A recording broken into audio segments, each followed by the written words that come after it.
Ya, penembakan tersangka teroris Dr. Sunardi menimbulkan kontroversi. Apakah penembakan sudah sesuai prosedur? Untuk mengetahuinya, kami sudah terhubung dengan Karopenmas Polri, Brigjen Pol Ahmad Ramadan. Selamat sore, Pak Ahmad Ramadan. Selamat sore, Assalamualaikum warahmatullahi wabarakatuh. Waalaikumsalam warahmatullahi wabarakatuh. Pak Ahmad, bagaimana awal mula polisi mengetahui informasi bahwa Dr. Sunardi ini merupakan anggota jaringan terorisme? Tentunya ini berdasarkan pengembangan dari pemeriksaan para tersangka tidak pidana teroris yang telah diamankan terdahulu. Jadi tentu bukti-bukti yang didapat sudah cukup ya, bahkan lebih dari cukup untuk menetapkan saudara SU sebagai tersangka. Jadi saya tegaskan bahwa saudara SU sebelum dilakukan penangkapan tersebut sudah ditetapkan sebagai tersangka. Jadi pemeriksaan itu termasuk, ya kita tidak katakan itu, kita katakan sebagai saksi mahkota ya, bahwa hal-hal yang terkait dengan keterlibatan saudara SU sehingga ditetapkan sebagai tersangka terkait dengan tindak pidana terorisme.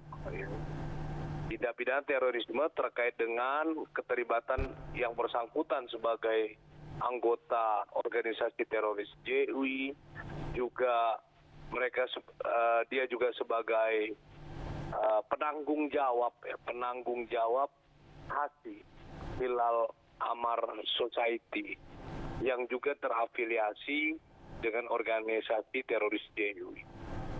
Jadi HASI ini berperan memberangkatkan, mendanai, memfasilitasi jihadis JI ke Suriah.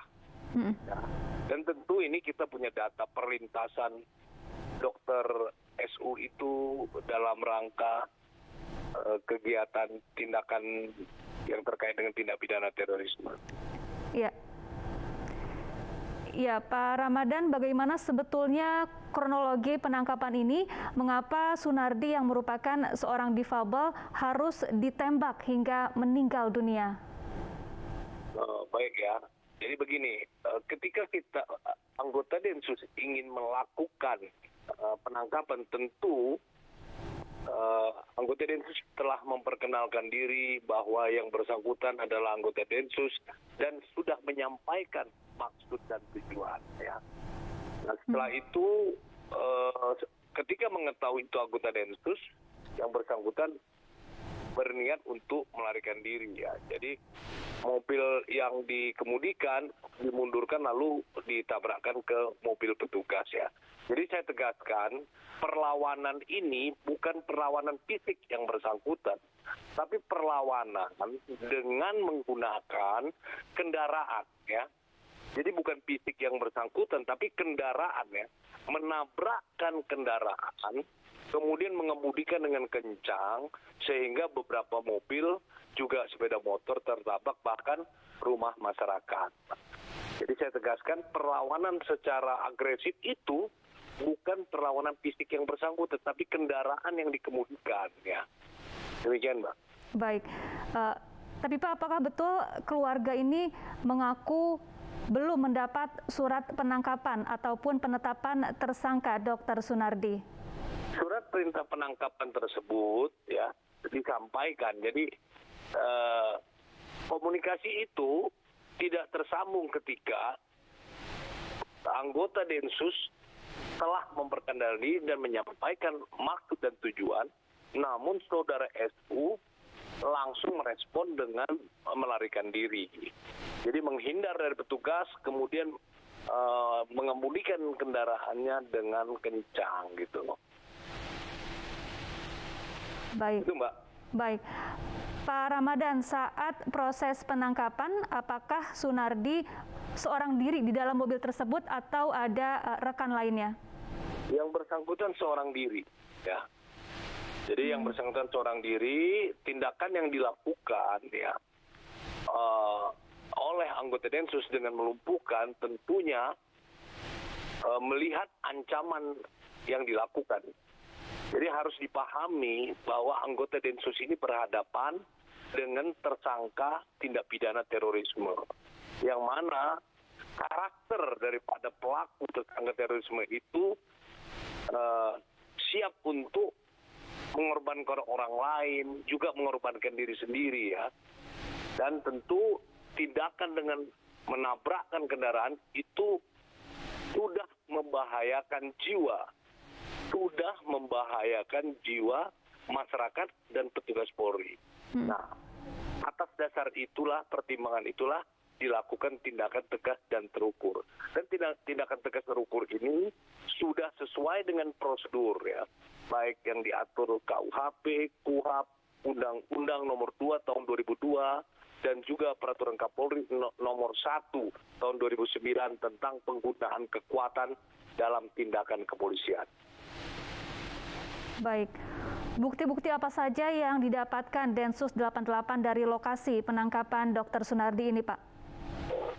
Jadi bukti-bukti itu, bukti-bukti yang menyatakan saudara SU itu sebagai tersangka tentu banyak buktinya, bukan bukti yang didapat di TKP. Jadi dilakukan penangkapan tentu ingin mengungkap tindak pidana yang dilakukan ya, gitu. Jadi kalau bukti-bukti untuk menetapkan tersangka tentu proses ini bukan secara tiba-tiba, Mbak. Jadi proses ini sudah berjalan melalui proses panjang penyelidikan dan penyidikan yang panjang.